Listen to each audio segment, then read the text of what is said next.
Peace. This is the Ask Your Oldhead podcast with Justice Rajee. Understanding the reality that, and it's a popular refrain at this day and time, or at this time right now in the culture in terms of the internet and various things, to folks to really like sort of declare the nature of their boundary setting and who they with and who they're not down with, who they're willing to forego or let go from their life. And I think, there's I can make a go on a long roll about the importance of being mindful of your connections and who you commit time to. But one thing, something to take with you, put in your pocket, is ensure that your vision or be mindful. If your intent with that is to keep out people whom may benefit from you being in their life,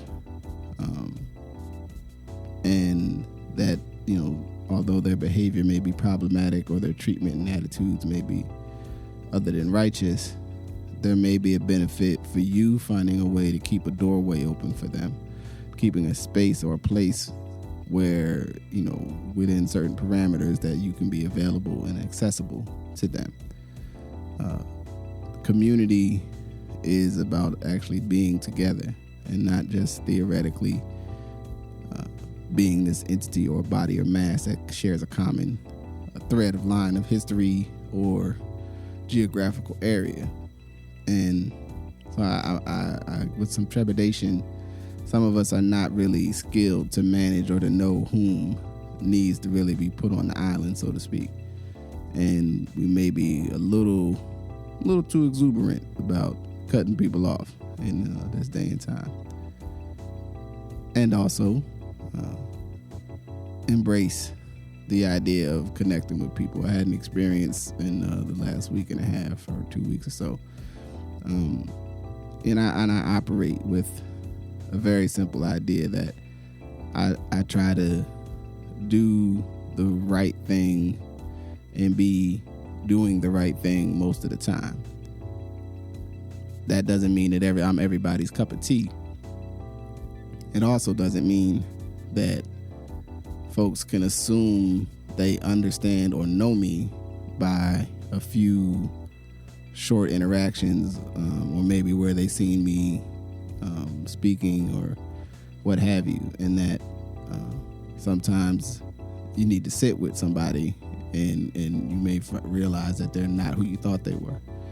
And experiencing that in the last week and a half about myself, me being the person that was maybe thought to be other than what I am, or some other creation.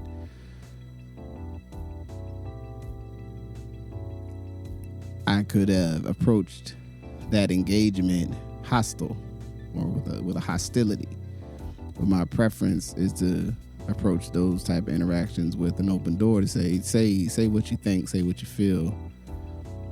We'll clean up on the other side. Because I'd rather have your truth than have you, giving me a lie to save face or to protect the ego. So there's that. Going into this week's episode. So my guest, Lakayana Drury, is the executive director of Word is Bond, a innovative program engaging African American men, young men, and law enforcement. I think we talk a little bit about the program in this interview, but if we don't, I will make sure in the closing and in the notes there will be some links to the work that's going on and what it's about. But I've had the pleasure to get to know Lakayana and full disclosure, to help with this year's program, and I'm looking forward to supporting him in any way I can as a community member and as a brother, here going forward. So I'm going to stop talking about the interview and let you get into the interview. So please catch up with me on the other side. Peace. here we go. Let's do it.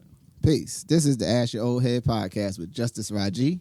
I am here with my guest, Lakayana Drury. Yes, sir. How you doing today, Lakayana? I'm good. Saturday,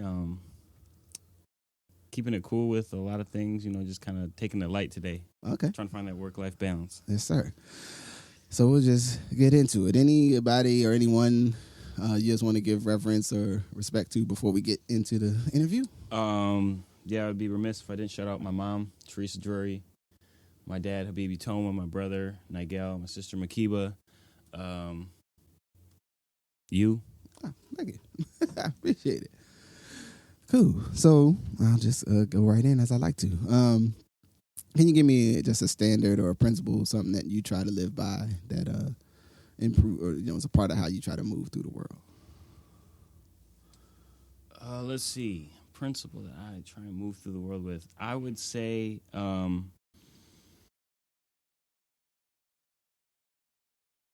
a good question. I would say, there's a number of them, but one that always comes to mind is just treating people with respect, treating people how I would want to be treated, and just trying to be a positive force in the world. And that was instilled by my mom, always treating people right. And I'm very conscious of that when I interact with people and when I see other people interacting with each other. Like, how is that respect going at the end of the day?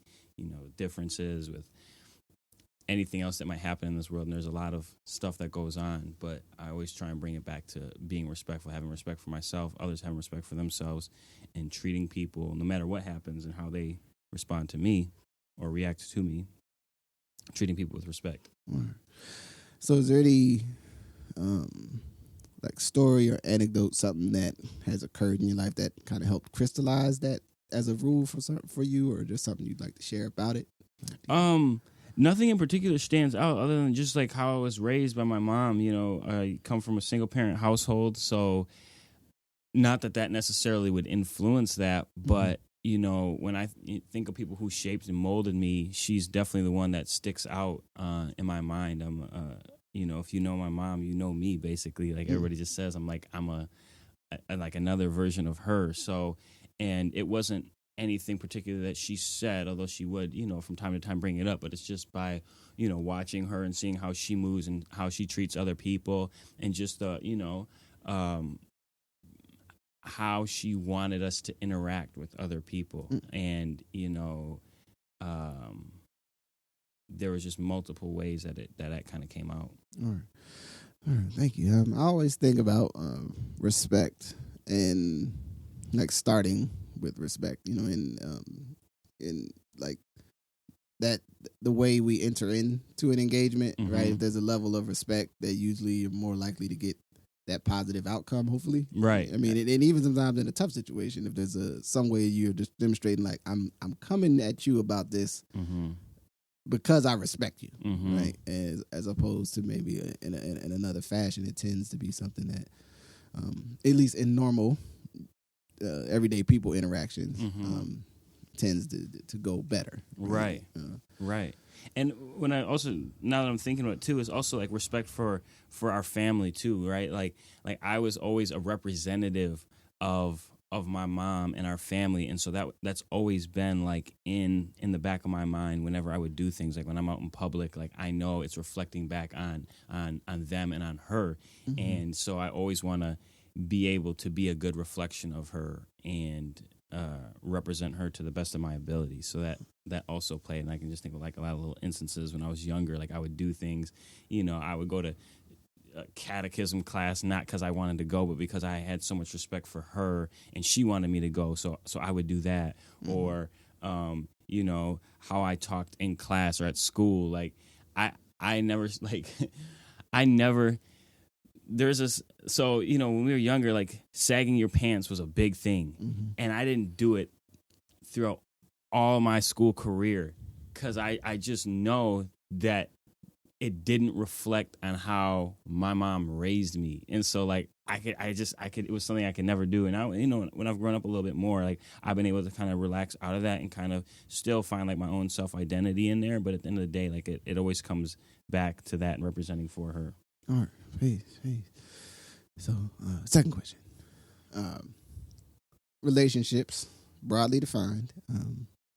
Is there something that you understand or do differently now in the relationships that you're a part of and connected to that maybe you didn't do as well when you were a younger man? I think I'm more cognizant of some of the roles that I play, especially being a brother and being an older brother, the oldest brother in out of my family, and just the importance of that and showing love and being a leader and a guidance to my younger brother and my sister. And I've seen a lot of that. My brother just moved here this summer, and our relationship has always been very special to me because we grew up without our father. So there was like an embedded, like sort of like a father figure role in me that I didn't always realize. We're 6 years apart. And so, that's big. Yeah, so we're like right on the cusp of like being connected, but like right on the edge of almost being too far apart. And we're right there. We're still in each other's lives where it's not like, I'm 10 years older than him, where we're at like way different dimensions. Like I'm just like at that next level up. And so I take that role very seriously, and I've taken it more seriously as I've grown up and gone to appreciate that so much. And there's little things that he'll say, like he's mentioned on a couple of occasions, there's between men and between brothers, there's a lot of times there's this unspoken thing, like I don't like you, but at the end of the day, you're my closest person to me. And it's like, or I'll never admit it. You know what I'm saying? Sometimes it's that pride comes in the way, but it's like I've had a number of interactions with my brother, and sometimes he said to me before, or like in public with me there to somebody else, that I was like a father figure to him. And for somebody who's grown up without their father, like that means a lot to me. And so sometimes when you get into the day-to-day interactions and things like that, you lose sight of that. And then when you hear them speak about you, it just kind of reinforces that. And that really stood clear to me recently when I was watching some of the clips of Nipsey Hussle's funeral and his older brother Sam. And when I listened to his eulogy for his younger brother, I just connected with it so much, and the stories that he was telling and all of those aspects just related to me so much, like how special of a relationship that is. And, my brother just moved here recently this summer, and my mom has been, texting me and saying, look out for your younger brother, and family's all you have, and just how special that relationship is, and how, proud of me she is for, looking out for him. And so, I take that role more and more seriously each day, and that relationship with my sister as well is probably the biggest role I have out of everything I do. All right. Wow, peace. Thank you. I think just want to reflect back a couple things I think I heard in there. I mean, one I want to circle back to, so maybe contrast a little bit the relationship with me and my brother. But I thought I heard in there, the reality of an expression of like compassion and care and love that's tied to that respect. You know what I mean? But the special uniqueness of that when it comes to family members or like siblings. Because I've seen sometimes people have siblings and like their siblings just don't get along, like whatever, or everything's a fight, like everything's and that sometimes may be there. I'm not, and there's nothing, that happens. But I heard something in there that was just, it sounded like it was really important to you that, you feel you have a level of responsibility, as just in your position as their older brother, to look out and to support them. I think that's real dope. And then the thing I would contrast with, so me and my brother are only about 2 years apart. And so we still had, and my father died when I was really young, like 5. And so we have an interesting dynamic because I'm the youngest child, which sometimes, means sometimes I do whatever I want in terms of my thinking. I'm like, man, whatever, man, y'all doing over there. I'm number 2. I got my own ideas about all of this, right? But me and him growing up, sometimes we were close enough in age that we could kind of do the same things at the same time. But then at certain points, we would have challenges because he would want to assert a certain type of leadership, and I'd be like, I'm not trying to listen to you right now. Yeah. Also, let me do some other distinguishing factors to that. Is there anything that you could share just that that you've learned about like being a good sibling, so to speak, or being like, or just something interesting about being, your siblings or spending time with your siblings that just makes you happy or brings some joy to your life? Yeah, I mean, I would definitely relate to the dynamic of, the younger sibling wanting their own autonomy at times, and also liking to have the big brother that can kind of lead the way, but then also wanting to be able to do their own thing. And we both have really strong personalities, so I feel like a lot of times I naturally gravitate towards that leadership role. And so it's just all about like sharing space and listening to the small, I would say, like nuances, like in between there. Like one particular moment that stood out was when he came here this summer. He graduated from college, and when I graduated high school and I went to college, he kind of was the last one in the house, and so we were kind of apart for like 6-ish years while I was like, living all across the country, and he was graduating high school and then into college, and so I missed a lot of those key moments there. And so then he decided when he graduated college that he wanted to come out here, and I didn't try and persuade him to come out here. He just decided. So that was really, meaningful for me. And then I run this nonprofit, Word is Bond, and we were looking for a program coordinator for the summer. And we couldn't find somebody. And I'm looking around, and it's just getting closer. And I started thinking, like, dang, like Nigel would be probably a good person to do this. Like, he's moving here. He doesn't have a job yet. And so I'm like looking at all these different options. And as this date is like getting closer and closer, it just starts to become more of a reality. Like, this is who it's going to be. And so then I just like told him, I'm like, yo, like you should be the, summer program coordinator. And going back to your point about, fighting, like, nobody can irritate you more than a sibling. Like they could just look at you. They can just say things, like they automatically have that ingrained like ability to just get under your skin. And so we've had our quarrels, growing up over nothing, who gets to sit at this seat, who's over there at this time, right? Like jewelry, anything you can think of. And so, in the back of my mind, I'm just like, let's, hopefully we'll avoid any of that, during the summer program. And the experience turned out to be very special. And so we had this community showcase at the end, and he's supposed to get up there and like introduce some of our, interns for their next piece of their program. Mm-hmm. And he like looks at me, he gets up to this podium, there's like 100 people in the room, and he's supposed to introduce our next youth that are going to do another part of the program. And he just looks at me, and I'm like, all right, what's going on? And then he starts talking about me and his relationship. And I'm like, no, don't do that in front of everybody. Like, you won't make me cry. And he's like, this is you've been a father figure to me, and this is my first job out of college. And he breaks down, and I'm start crying, and then the whole audience is crying. And I just think it was just like a really special moment that we shared, and it just it just impacted me so much. And I was talking to someone afterwards, and I was just like, I wish my brother hadn't done that. Like, I wasn't trying to be that emotional. And the woman told me, she said, I think it was really important for the other young men in the program to see that bond and to see you guys so vulnerable. And so that was a really impactful moment in our relationship. And another time that happened, very similar over tears between me and my brother, was when my mother got married. And she raised us, all the way through. And then once I was graduated college, she kind of got into a relationship, and she married this man. And so I had to give the like a speech as the son. Oh, wow. And so, and I had stayed up all night writing the speech, and then I, was practicing it, and I'm trying to get it down, and I'm always like really meticulous about not like reading off of something. So I like pulled my brother to the side. I'm like, yo, can you come like listen to the speech and, just give me some pointers on how it was? And so we just had this little moment, and I pulled this speech out, and we were just sitting in like some room, and I read like 2 lines, and like we both just broke down crying again. Right. And it's just like, it was just a moment of like, so much stuff that we had been through, and, like she's everything to us. She's the rock of our family. And like for that moment, for us to be 2 young men, who are trying to make it on our own with no real blueprint from anybody else, and then, to give our mother over to somebody else, it's just a lot of release of emotion. And I think those 2 moments really stand out to me, as far as like, it's not always spoken. We don't always say every day. We say I love you a lot, but, like how much you mean to me you really don't find out until those kind of moments. Yeah, and it's that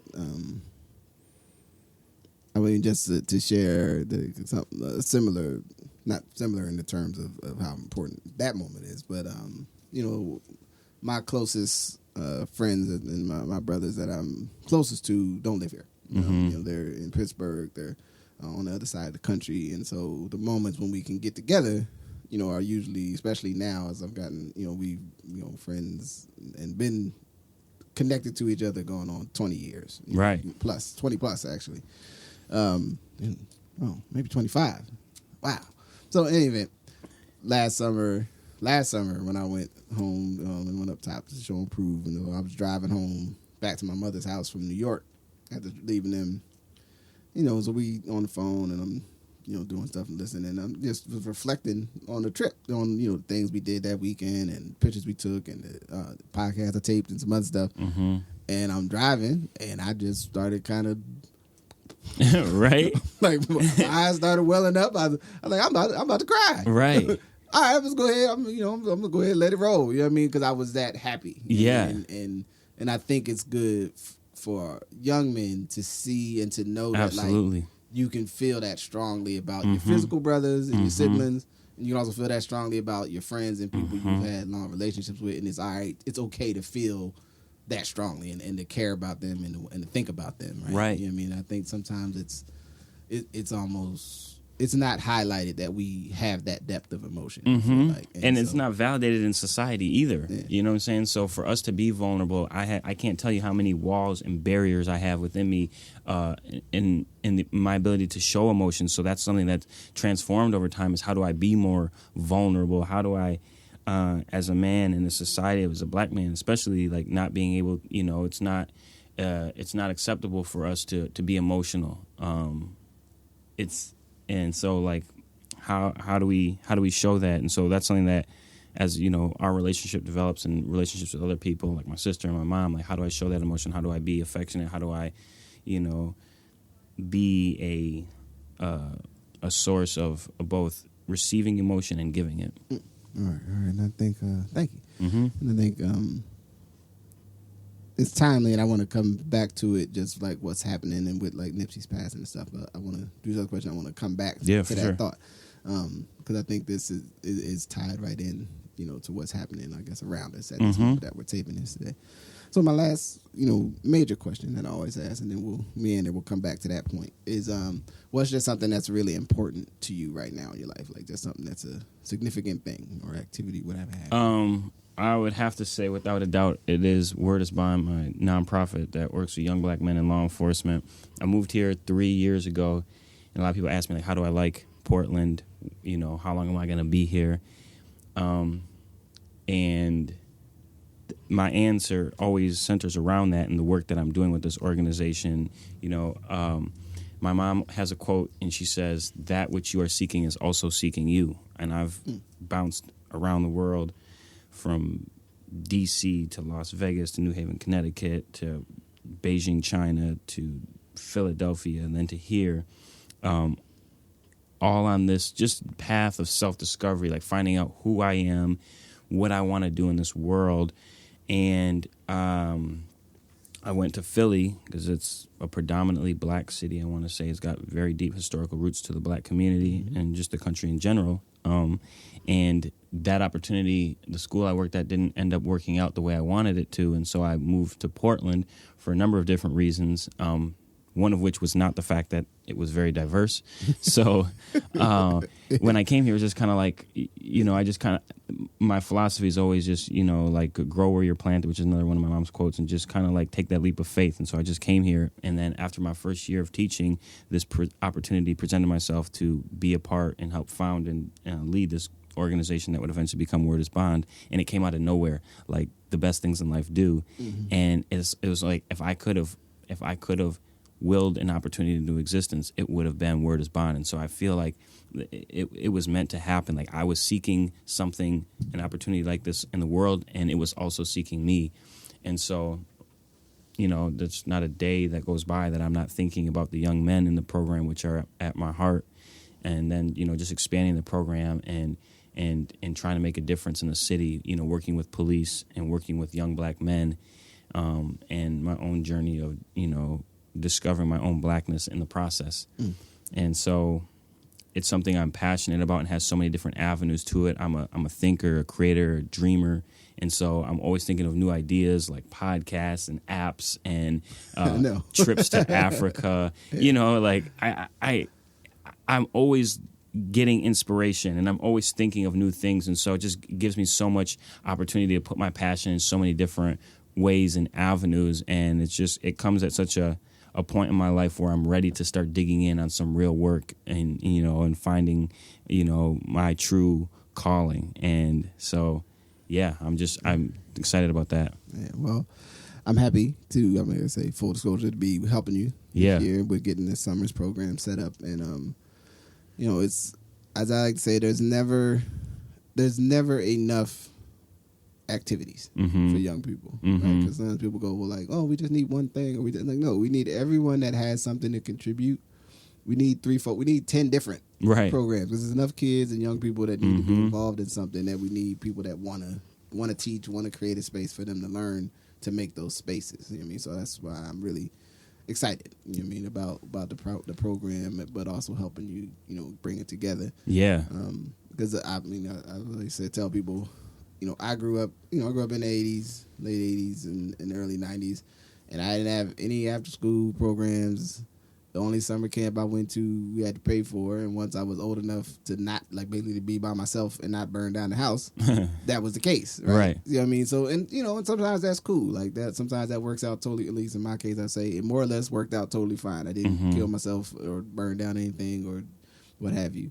But there's also experiences I could have had if I was involved in some programming. Yeah. You know what I'm saying? There's things I could have done faster if I wasn't just sort of winging it, you know, at 15 in the summer. And then, you know, and then I started getting summer jobs, which was still a thing you could get in the 90s, or at least sometimes. And and then, you know, it's like, okay, now I work somewhere. You know, I work at Six Flags. I worked at the McDonald's later. But I used to work, you know, I used to do work for the other little jobs. I mean, but it's something also to, you know, spend some time, you know, with, you know, some adults in the community, and they're teaching you something, you know, a little bit more deeper than what you learn, you know, flipping 1,200 chickens at the Great Adventure. But, you know, so I appreciate it. Yeah, absolutely.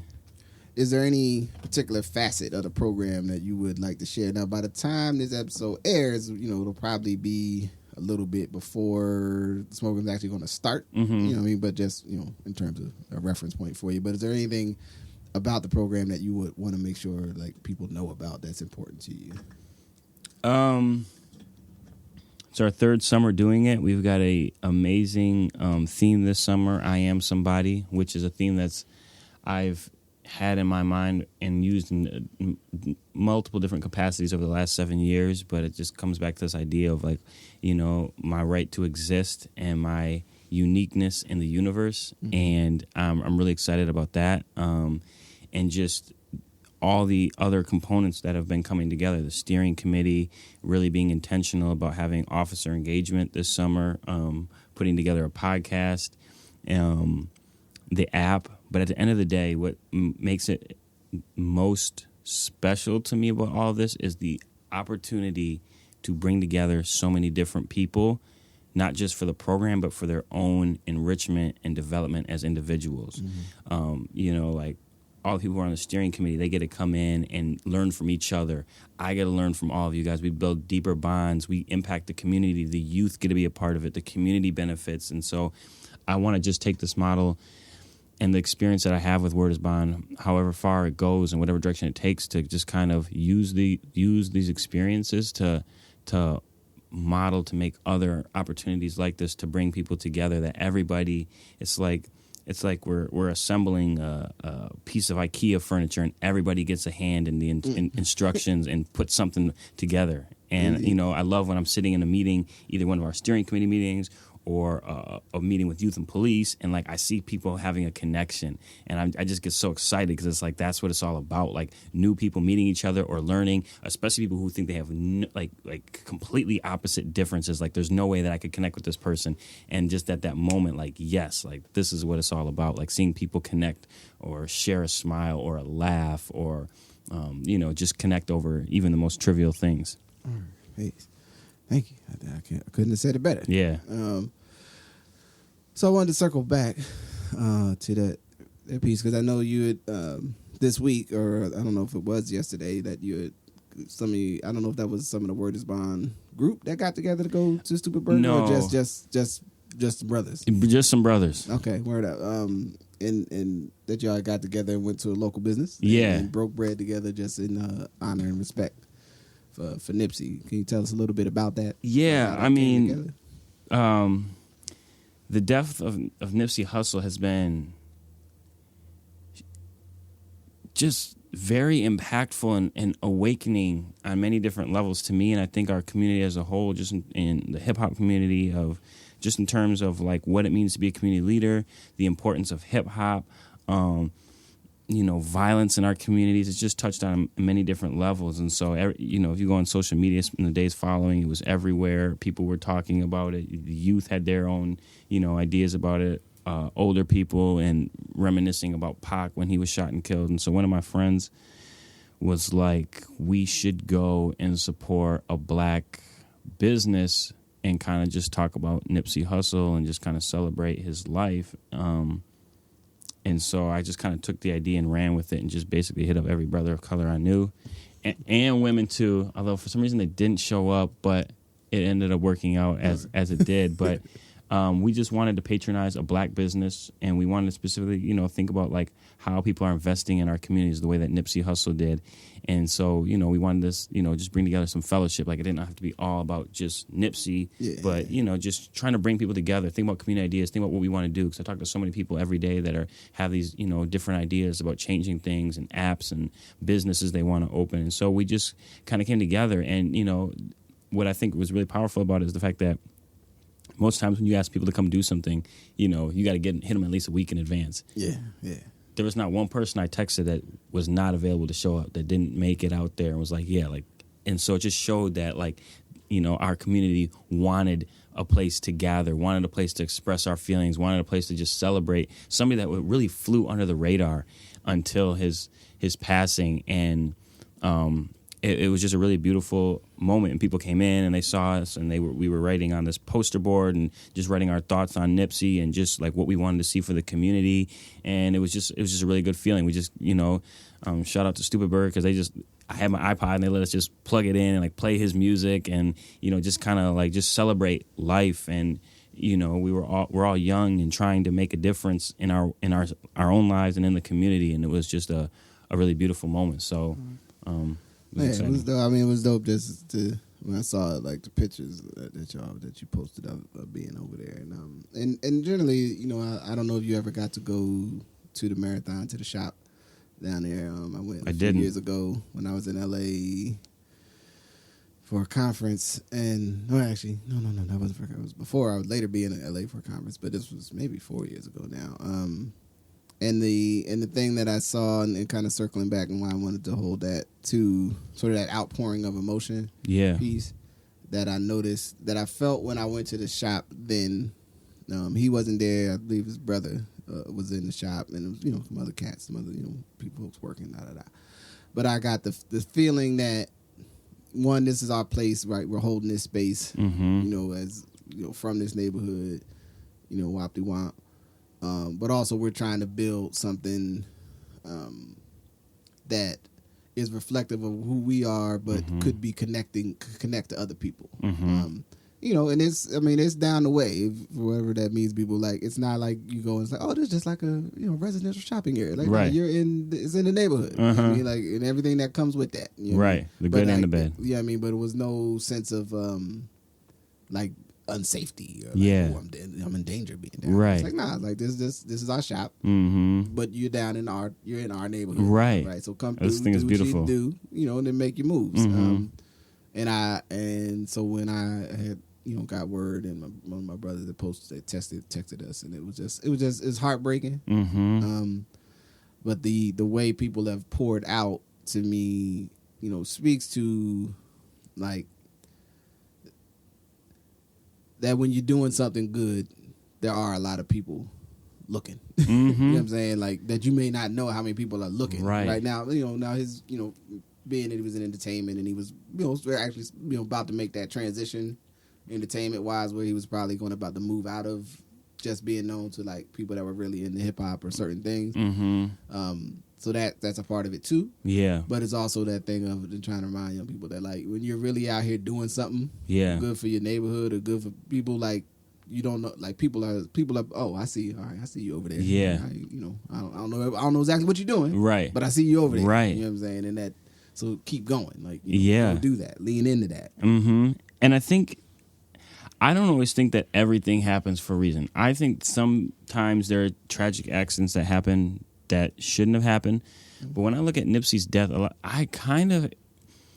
he was underappreciated in his life to the extent of how many eyes were on what he was doing, the messages behind his music, and just his engagement in the community. And I think his death, I know it did, multiplied his influence like tenfold. Like I'm seeing conversations online of people comparing him to Pac, and nobody's just completely squashing that idea. Like they're even thinking about it. Like okay, like let's kind of compare these two things. Whereas there's some people you could say, he's kind of like Pac, and people would just be like, no way. You know what I'm saying? Just right off the table. You know what I'm saying? So the fact that people are even are even willing to pause and think about that comparison and the the similarities between their life paths, I think there is a lot of lot to be gained out of losing him and his image just going tenfold. Barack Obama writing him a letter, people really looking at even reassessing, like before March 31st, the top two conscious rappers that we could probably name were J. Cole and Kendrick. And now they look like they're not even doing enough, like compared to what we see with Nipsey. Like, dang, like if you don't have like a business and like you're not like in the community, like doing X, Y, and Z. And so I think it's resetting the blueprint for rappers moving forward, and just people like who want to do community engagement and community development. Like it's inspired me. I'm not really a big, I'm not driven by money, but it's even got me thinking about like how can I use money for social change, social entrepreneurship, and things like that. All right.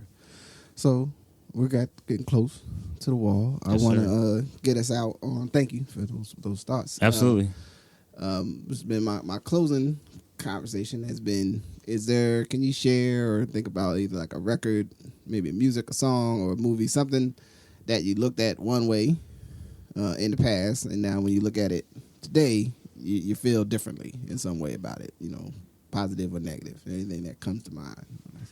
Can you repeat the question one more time? Just something that, either music or movies, TV, something that you either enjoyed or knew in the past and you thought about one way, and looking at it now with where you're at in life, you look at it a different way. Yeah, I'm going to just put, I have three people. I always have like a group of people that I'm always inspired by, and it changes and rotates depending on who I'm seeing and reading or thinking about. I already talked about. So I have three that are always in there. And the first one I already mentioned was Nipsey Hustle. The other two would be Frida Kahlo and Selena Quintanilla. And I've seen Frida's face a million times growing up. I've heard a little bit about Selena. But I have a much greater appreciation for both of those two individuals after reading their life stories and how they impacted the way we look at women and leadership and the idea and identities of just being who you are and your expression through art. And I won't get into any details about them, but I would just encourage people who are listening to this to go look into their lives, go look into Selena's life, and go look into Frida Kahlo's life and her artwork and just how they shaped their lives and their worldviews by art and impacted other people's lives. I've been very inspired by both of those two individuals in the last 3 weeks. Well, thank you. Yeah. Appreciate it. Absolutely. So with that, unless you got anything else for the good of the order. No, thank you for this opportunity. I'm excited. I haven't been on a podcast before, so this was really cool. All right. Well, I'm glad to have you, and so and it's on tape. I asked you. There's the initial time to come on the show, but I would love to have you on again. Absolutely. To talk about something else. Yeah. You know what I mean? So for sure. So with that, I'm gonna say peace. This has been the Ask Your Oldhead podcast with my guest Lakayana Drury. Thank you for listening. Peace. Peace.